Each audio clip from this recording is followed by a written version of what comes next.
Si è svolto ieri al Palazzo dei Filippini un convegno di studi sulla battaglia di Agrigento avvenuta dal 12 al 16 luglio del 1943 e terminata con la presa da parte delle truppe americane del generale George Patton della città capoluogo e di Porto Empedocle. Lo scontro si svolse pochi giorni dopo lo sbarco alleato della vicina Licata, dove la terza divisione americana di fanteria era sbarcata, riuscendo a penetrare nell'entroterra. Anche dal mare la flotta americana intervenne con le sue unità, in modo da poter colpire i bersaglieri e gli artiglieri che provavano a diffondere il suolo patrio insieme agli altri militari italiani. La manifestazione è stata organizzata dall'Associazione Nazionali Bersaglieri e dall'Associazione Culturale Sicil Storia con gli interventi dei rispettivi presidenti. Ha partecipato anche il sindaco della città. Nel corso dell'evento è anche stata inaugurata una mostra con pannelli raffiguranti manifesti di propaganda del periodo legato alla Seconda Guerra Mondiale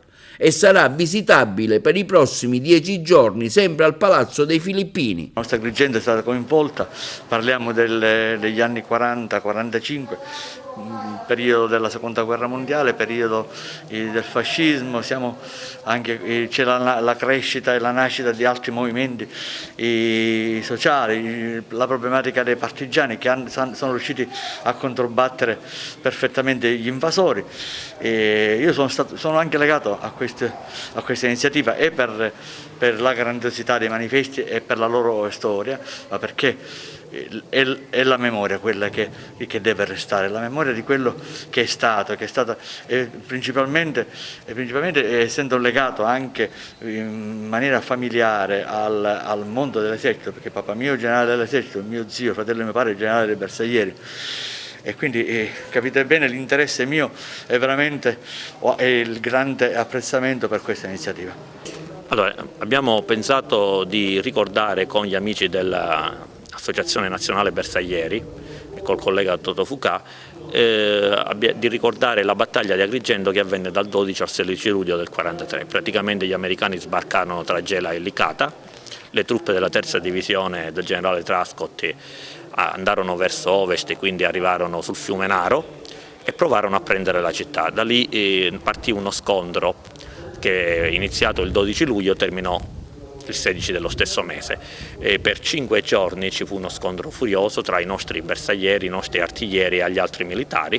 Nonostante circondati dal mare, la flotta alleata bombardava i nostri territori, nonostante il cielo fosse completamente in mano anglo-americana, i nostri si difesero egregiamente, poi dovettero soccombere alle soverchianti forze nemiche,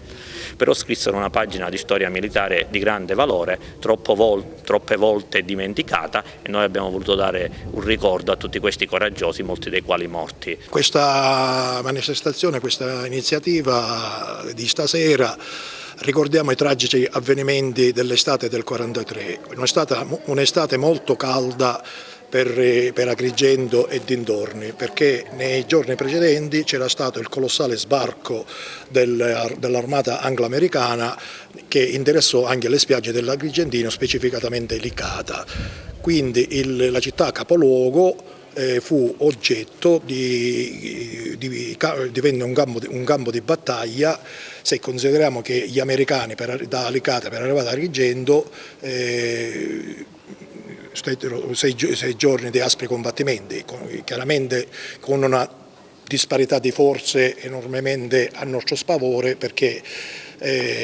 tutta la potenza degli angloamericani dal cielo e dal mare e contro i resti delle armate italo-tedesche che si erano dissanguate nei teatri di Africa, di Grecia e di Russia. È un evento che ogni anno secondo me va ricordato perché è fondamentale nella storia d'Italia, ma nella storia anche di Agrigento, perché per la prima volta dopo tanti anni, e per fortuna non si è più ripetuto, la nostra città, la nostra provincia è stata teatro di operazioni militari di un certo tipo, di una certa importanza, e purtroppo fece registrare un numero elevato di vittime, soprattutto con il bombardamento, ma anche nei combattimenti. L'Istat certifica che nel solo mese di luglio la provincia di Agrigento ebbe 522 morti tra civili e militari per operazioni di combattimento e bombardamenti.